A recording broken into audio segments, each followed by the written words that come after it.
This week on the agenda, the double-edged sword of AI. Is it a genuine breakthrough for civilization or a looming ethical and security disaster?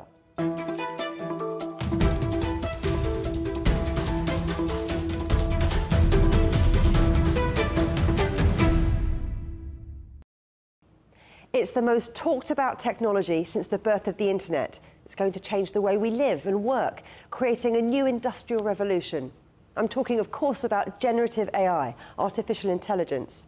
But at the recent World Economic Forum in Davos, Chinese Premier Li Qiang said AI is a double-edged sword, massive opportunities, but also huge risks to global security. At that forum, I spoke to the Chief Technology Officer of SAP, one of the world's largest software firms, to get his take. Like with all technology, technology per se is a tool. And mankind has tools for millions of years. And now we have a new one with AI and generative AI. And of course, it's on us to shape how that tool is being used. And of course, we want to put it to good use. You want to put it to good use, but you need to work together. So how do you see that collaboration and cooperation happening so that everyone's on the same page? Yeah, we do see a very good collaboration with all kinds of governments and private sector as well. We see a more and more harmonized way of where regulations are going. And therefore, we are not completely there yet, but it's on a good trend to set let's say, a baseline of what needs to be in place to use that technology. It is quite patchwork, though, if you look at it from different global perspectives. The EU's rules, they seem quite far-reaching. The US has maybe a lighter touch. Which one's your preferred direction? Of course, as a global technology company, we would love to have one set of rules. But we are used to the fact that this is not the case. And we do see that it goes into the similar directions. With the EU AI Act, it's a low bar that is to be crossed. But we see similar directions in all parts of the world, actually. And good thing is that as SAP, we set the bar higher than any discussion that is going on in the world in the moment to ourselves. But you also talk about supercharging AI. What do you mean? Supercharging AI, and the ultimate goal is to supercharging humans. Many studies, for example, we talked to Stanford yesterday, show that a human being you can interact with that has all the AI and Gen AI support, for example, in a call center, you want to deal with the human. But that human, of course, is much happier if they have all the tools, if they can serve you better when you have an issue. So therefore, supercharging humans is what our ultimate goal is. So you're saying AI, the rise of AI, isn't going to take away everybody's jobs? It will not take away everybody's jobs. It will change. It will take away tasks that we do today. And I like to refer back to the invention of computers. Many people don't know, but computing was a job. You would come to the office, you would have like hard mathematical tasks to do, and you would compute them. And then computers were invented. And then people could decide. Either you would say, okay, I don't want to deal with this new technology. And of course, then after a certain point in time, you don't have that traditional computing job anymore. Or, for example, you become a programmer and you go up the chain. So AI, Gen AI, will create a lot of new jobs. We see that today. It will change existing jobs. And not AI will take away jobs, but humans that leverage AI will take away jobs from humans that do not leverage AI. I think you've said that the AI can cut 2 hours work to just 15 minutes. How is that going to happen? And what's that going to mean for our productivity? The productivity will go up. I use that example actually myself internally at SAP to prepare for a board meeting, like financial analysis. And we gave a generative AI system some of the required data. And then it did a bunch of analysis, which actually I could then use in our executive board meeting. So anyone can be a CTO? I hope that more people can be a CTO. So we need amazing CTOs all over the world, amazing tech companies all over the world. And this technology will help. Especially as a CTO, you need to stay curious and always try out these new technologies and then take away what is best for the team and for you and for the company. Now, we've already been talking about AI being the big buzz here in Davos, but it's something that you and SAP have been researching, for decades. So what have you learned? We learned a lot over the years. And initially with narrow AI, what you had to do is you had to build an AI model for each and every small use case. For example, our customers are of course interested when I send an invoice, when will people pay? You can build a model to predict this. But that model had to be retrained over and over again for every customer. And now what we have with large language models, it's much easier to train those. Also, we work on our model on tabular data to train and predict this. And we don't need so many different models. These large language models, they are very, very good in serving multiple different tasks. And that helps us a lot. Also, we learned a lot on the ethical and responsibility side. How do you do that? You need customer consent to use their data to train your models. A lot of things that we learned. You mentioned ethics there, and that's really quite key to a lot of the conversations that are happening in the corridors of power here in Davos. Is that the feeling you're getting? Yes. Our SAP Business AI, we say it needs to be relevant. Otherwise, why would you care? And we embed AI into our applications to achieve that. It needs to be reliable. We combine large language models with company-specific data that is stored in SAP systems to get to the best results, ideally without hallucinations. And then, as you mentioned, responsibility. Using it in a responsible way. That is actually the main topic here in Davos. And there we also learned a lot and did a lot over the last couple of years. Because you are a company that creates software to help businesses run their systems. What are your clients saying to you that are the biggest challenges, that their biggest concerns? We have software for all kinds of areas, in finance, in supply chain, in HR, procurement, customer experience, and all the technologies that support this. And they really just want support. I give you an example of analytics. With Just Ask, we launched a feature that you can just in natural language, ask your questions about a state of, for example, now logistics. Where is my material? Where did I get it from? When will it come? And these questions now can be asked in natural language, and everyone gets the correct answer. And then as a team, you're on the same page. You're not debating numbers. You're not having like different versions of the truth. You have this one version, and you can easily interact with the system. Your program might say something, the data might give you these tools, but then you look at what's happening in the world and you come up against certain barriers. And just think about what's happening in global supply chains now that you might not have been able to predict, that AI might not have been able to predict. Then what do you do? So that's important to say. AI is not a superpower. So if there's a conflict, for example, now in the Red Sea, and ships need to do a tour across Africa, and there's a 2-week delay, no technology will prevent that, and no technology I know of will be able to predict that exactly. But what you can do, in companies who implemented SAP the right way, they have perfect visibility. They know where things are, where goods are. And SAP has the largest business network in the world. So actually, even if things happen, you can reach out and try to find alternative suppliers. And then maybe you can make the informed decision to not get those goods via ships, but maybe via train, or worst case, of course, most expensive, the least attractive for the environment, to fly certain lighter, smaller parts of high value in. And then you don't need to stop production, for example. You're saying this, though, as a big company with contingencies. You can look at those alternative routes, those alternative possibilities. What about if you're a small or medium-sized firm? You might be nimble, but you might not have that backup that you're talking about. We enable exactly those firms as well.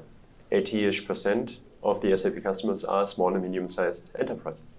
And on the SAP Business Network, we have millions of companies that are present there, and they have exactly those assets that we provide, even as a smaller, more nimble company.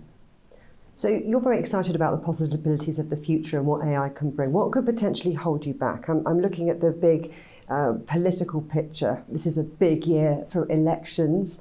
Could what happens in America and the European Parliament, in other parts of the world, change the direction and influence decisions companies like yours make? We are a global company, and of course I'm the CTO, so I can best talk to technology topics. Of course, everything that happens in the world has influence, but what we do see is independent of government, for example, companies want to work together, companies want to be efficient, and as SAP, we are very, very well positioned because we have companies and customers all over the world. We bring them together as being partners, as being suppliers, as being customers of each other. And that we see happening independent of what is happening in the world. But this tech is developing super fast. I mean, did you worry, though, that the gap between rich and poor, the haves and the have-nots, is only going to widen? This is a concern that is widely prevalent. The IMF made predictions actually that there is risk of exactly that being happening, that there is a divide in the world, an even further divide. I hope that we can overcome that. So we make our offerings available to anyone who wants to join. And by doing that, hopefully we can actually mitigate those risks. Good thing is that what do you need to participate in this new technology? You basically need a smartphone and internet connectivity, and almost everyone has that. So you're developing the software and the tools for companies to do more business, to get trade going more faster, to get economies growing. For that, you need to equip the next generation. So I wonder, what would your advice be to a 21-year-old? To a 21-year-old, my advice would be to always stay curious. For me, what helped was that I always did something I loved to do. I learned programming with 15. With 17, I had the first company, building websites, programming a bit, and so on. And I liked it. And then, of course, you put the extra energy in. And then you find others who also like it and who are with you on that journey. And as I said, be curious. For example, as a CTO, but actually everyone should try out these new technologies. I have 2 nieces, they are 3 and 5. And last year I got the Uncle of the Year award. Why? We used ChatGPT in that case to building stories. They gave me keywords, and then we had talking flowers and unicorns, and the 2 of them were stars in that story. But of course at SAP and in many, then if you're now 21, maybe you decide you study, you go abroad, you take that and apply it for business. And that is what we do with SAP Business AI, to basically supercharge humans to do the job even better. Sounds good to me. It's been a pleasure talking to you, Jürgen. So we heard there about the risk of an increasing technology divide between the haves and the have-nots. But how is that playing out in practice? And how important is global trust in that equation? To get an insight, I spoke to Bosun Tijani, Nigeria's Minister of Communications, Innovation and the Digital Economy. And I think, for the portfolio that I hold in Nigeria, for instance, technology, especially digital technologies, is partly responsible for why that trust has been eroded, because people can now share information that is factual, non-factual, about their society, about how they govern, and all this come together at a time when our world is going through significant challenges. Thereby, you see citizens questioning whether the leaders truly understand what they're going through and if they can trust the leaders.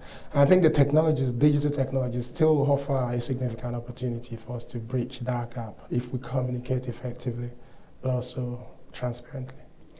There has been a buzz about digital innovation for years now, and AI at first seemed to be a low murmur in the conversation, but now we've got ChatGPT and other generative artificial intelligence tools.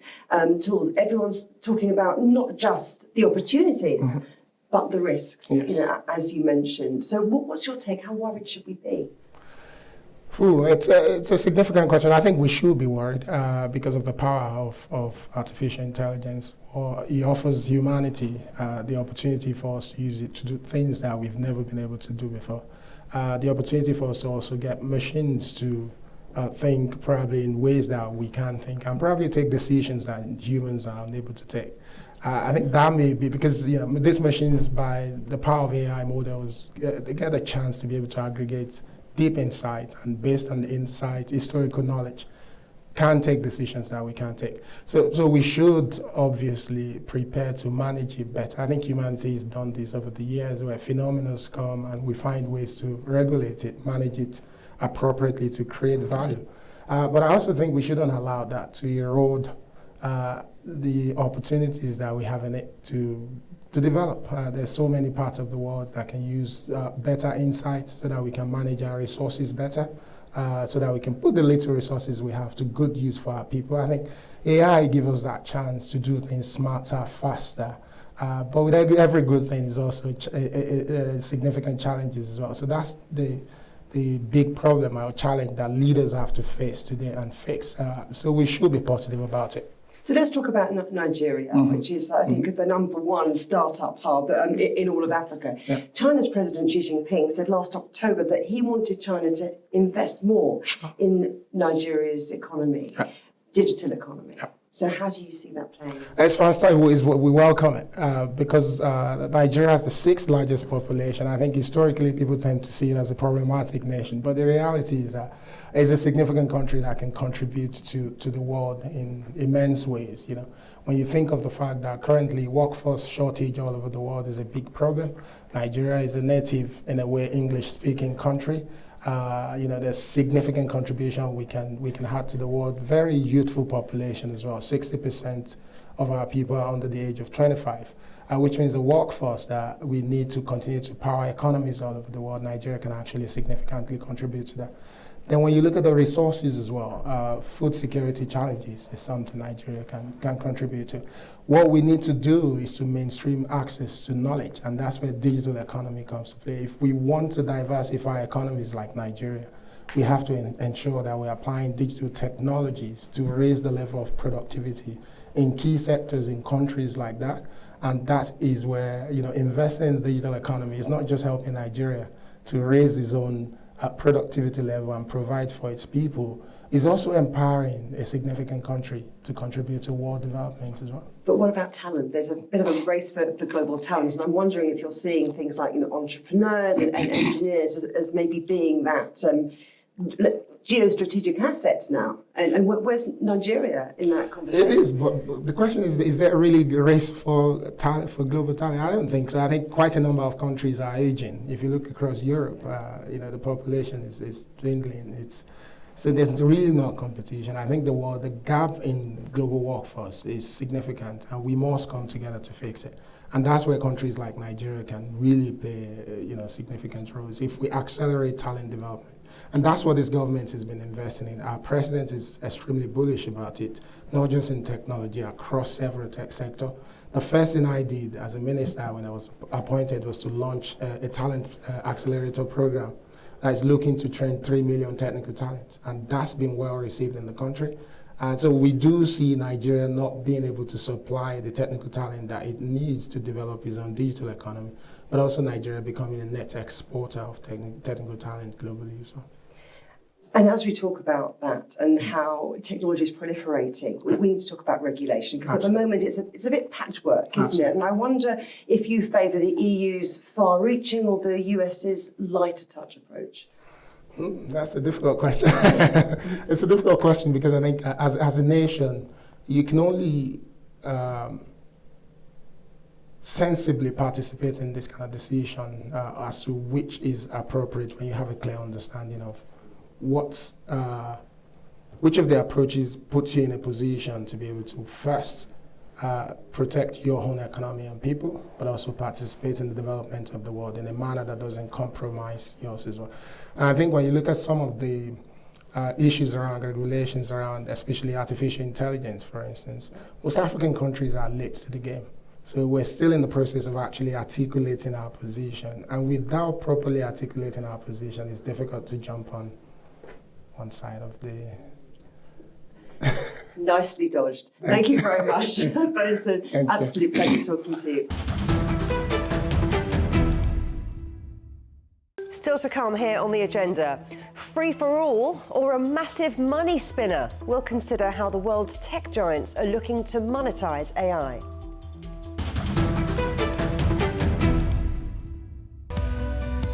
We are all connected. Across borders, across continents, connected by ideas, a shared humanity. Stay connected.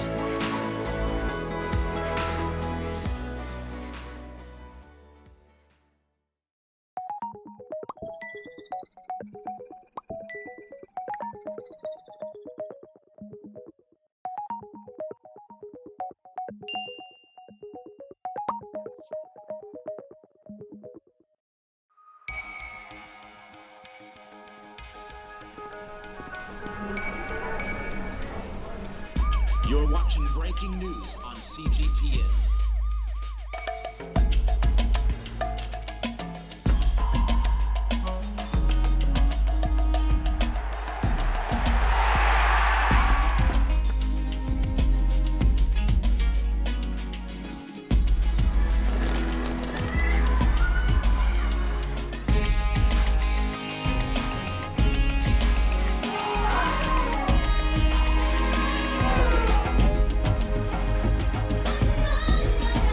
You're watching CGTN with the latest market-moving headlines from around the world.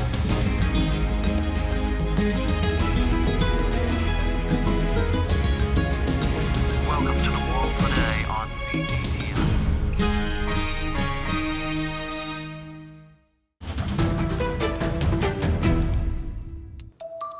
Welcome back to the agenda.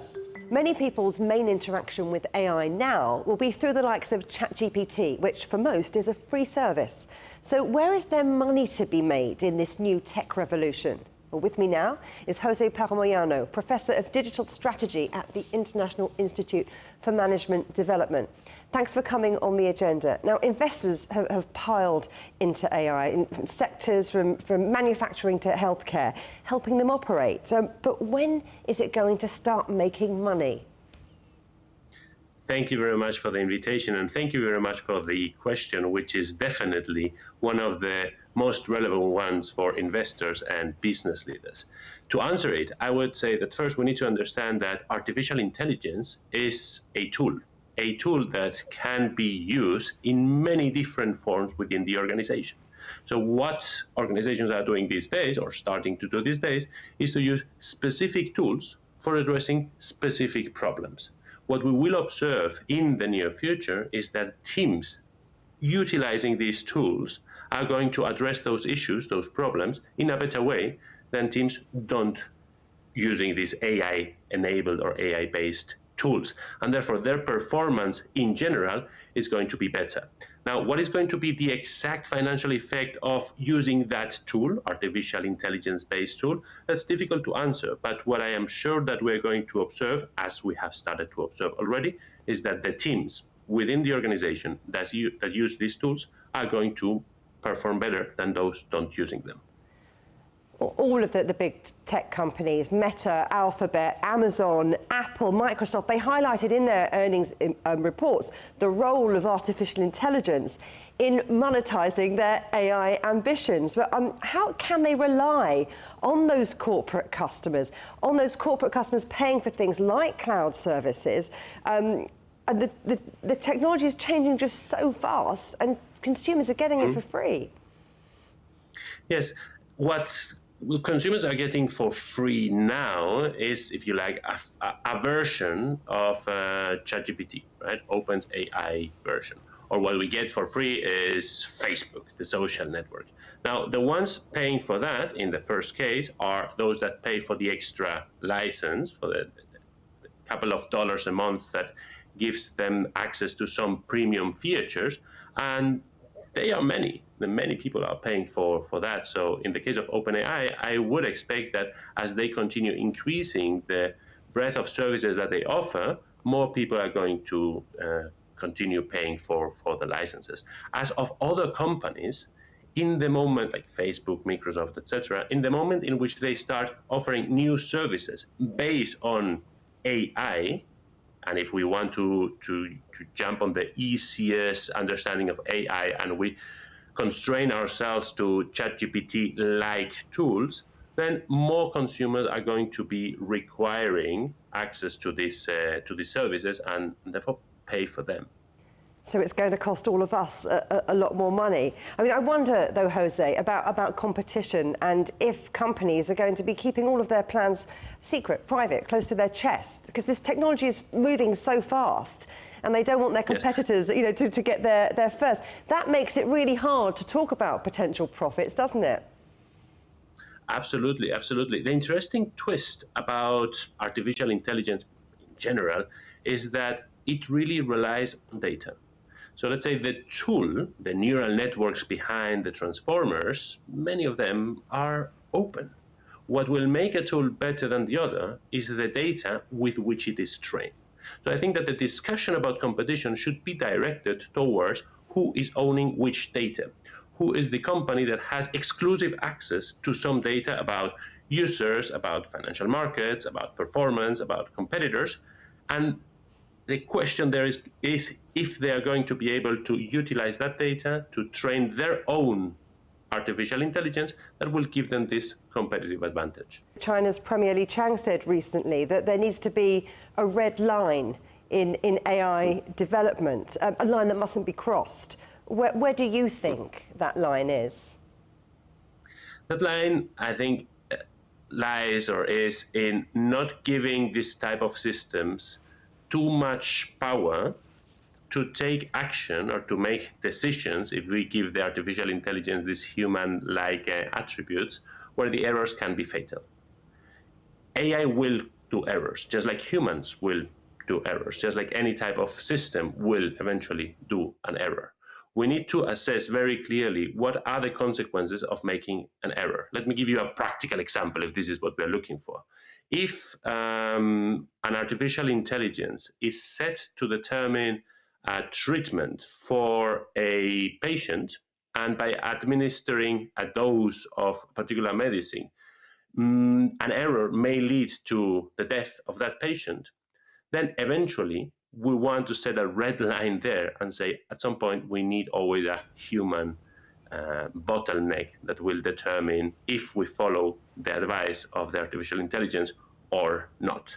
Now, if we are thinking about artificial intelligence that is helping a company to assess which employees are more likely to leave the company, then missing the employee that is going to leave the company, of course, is going to be an error with negative consequences for the company, but it's not going to be something that threatens the existence of the organization. So I think that we need to differentiate what are the problems that we want to delegate to an artificial intelligence and in which problems do we need a human to actually press the final button. But it is going to take the world coming together on governance to ensure we don't cross that red line, isn't it? I mean, how do you see that happening? I am not particularly optimistic in that sense because if a common agreement would be reached and then someone not following that agreement could, at least in the short term, benefit from deviating from that agreement, then chances are very high that this someone, being it a country, organization, etc., will deviate from that agreement. And then the consequences can be actually very, very negative. So we are back in a very traditional governance problem about how do we govern this new resource that is out there, the artificial intelligence. And the challenge is going to be here for a while. So I think that it's far from easy to find a solution there, and it's something that is going to be on the table for the next couple of years for sure. Jose Parra-Moyano, thank you very much. Thank you. You can watch every episode of The Agenda in full on CGTN Europe's YouTube channel. And for exclusive extra content from me, my guests and the rest of the team, don't forget to check out The Agenda Show on TikTok. Coming soon on The Agenda, new productive forces, how technology is driving China's modernization. But for now, from me, Juliet, Mann, and from all of the Agenda team here in London, goodbye.